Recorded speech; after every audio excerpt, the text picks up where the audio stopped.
Dewan juri yang terhormat, Perkenalkan, saya RR Angelika Larasati. saya Kalista Fidelia, Kami dari SMA Negeri 6 Yogyakarta. Kami akan mempresentasikan hasil penelitian kami yang berjudul optimalisasi limbah daun sukun kering atau Corpus Alternate yang terkenal sebagai gadget sanitizer. Tanpa kita sadari, setiap hari tangan kita menjadi media transfer bakteri E. coli dan S. aureus ke gadget yang kita pakai sehari-hari. Kami tertarik memanfaatkan sumber daya lokal untuk meminimalisir bakteri pada gadget. daun sukun merupakan bagian dari tanaman sukun yang belum dimanfaatkan secara optimal. Berdasarkan hasil uji fitokimia pada daun sukun mengandung senyawa flavonoid yang bersifat bakteriofidal terhadap bakteri E. coli. Cangkang telur merupakan limbah domestik yang banyak ditemukan di Indonesia. Menurut data BKS tahun 2019, jumlah produksi telur mencapai 4 juta ton lebih, yang mana satu porsi telur sekitar 11%. Maka, limbah yang dihasilkan berkisar 500.000 ton lebih. Selain itu, cangkang telur mengandung ovocadin 17, yang mana bersifat bakterisidal terhadap pertumbuhan S. aureus. Kami berinisiatif untuk mengoptimalisasikan limbah daun sukun kering dan cangkang telur sebagai sediaan slime dalam pembuatan gadget sanitizer. Selanjutnya, dilakukan beberapa pengujian untuk mengetahui efektivitas antibakteri, konsentrasi yang tepat, dan kualitas sediaan slime pada gadget sanitizer dari limbah daun sukun kering dan cangkang telur. Pada penelitian ini, proses pembuatan gadget sanitizer meliputi pembuatan sampel terlebih dahulu. Limbah daun sukun dan cangkang telur yang telah dikeringkan kemudian dihaluskan hingga terbentuk serbuk. Selanjutnya, serbuk daun sukun kering dan cangkang telur yang telah ditimbang masing-masing dimasukkan ke dalam pelarut etanol 70% dan pelarut asam asetat 10%. Masing-masing sampel direndam selama 24 jam.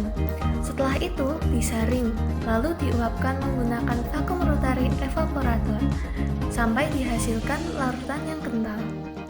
Berlanjut, pencampuran bahan-bahan seperti karbopol 940, gliserin, metilparaben, TEA, fresh blossom, aquades, dan variasi konsentrasi.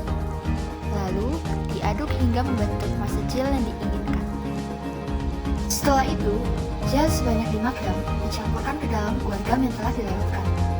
Lalu, ditambahkan panfilm tetraborat dengan konsentrasi 4% dan diaduk kembali sampai terbentuk slime.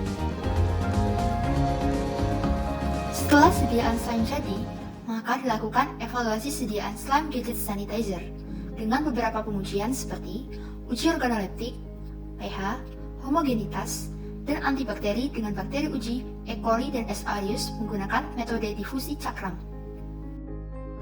Hasil uji organoleptik untuk kesukaan tiap aspek terhadap 30 panelis ditujukan dengan grafik. Berikut adalah grafik uji kesukaan bau. Yang selanjutnya yaitu uji kesukaan warna. Dan yang terakhir uji kesukaan tekstur.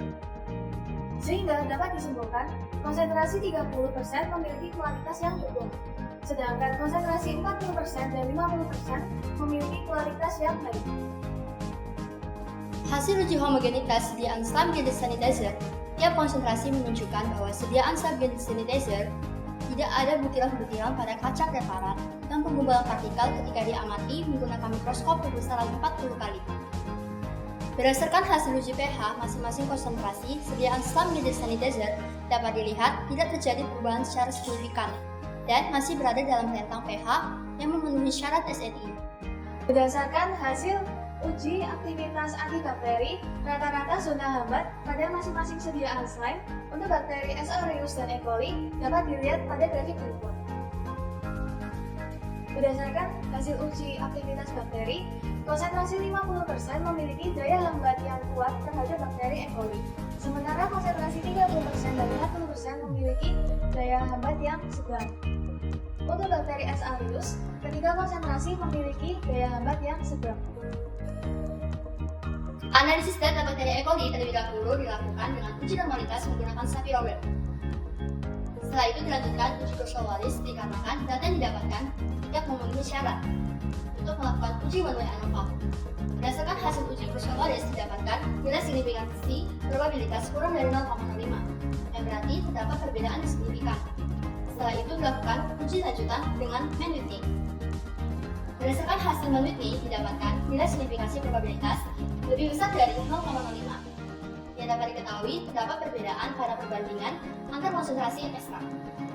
Setelah data rata-rata zona gamma diperoleh, dilakukan uji one way ANOVA. Sebelum dilakukan uji tersebut, dilakukan uji normalitas Sabine-Wheel dan uji homogenitas dengan Leventhes. Hasil uji one way ANOVA menunjukkan bahwa ekstrak daun sukun kering dan cangkang telur memiliki pengaruh nyata terhadap pertumbuhan bakteri S. aureus. Kemudian dilakukan uji Duncan untuk mengetahui perbedaan efektivitas dari ketiga konsentrasi.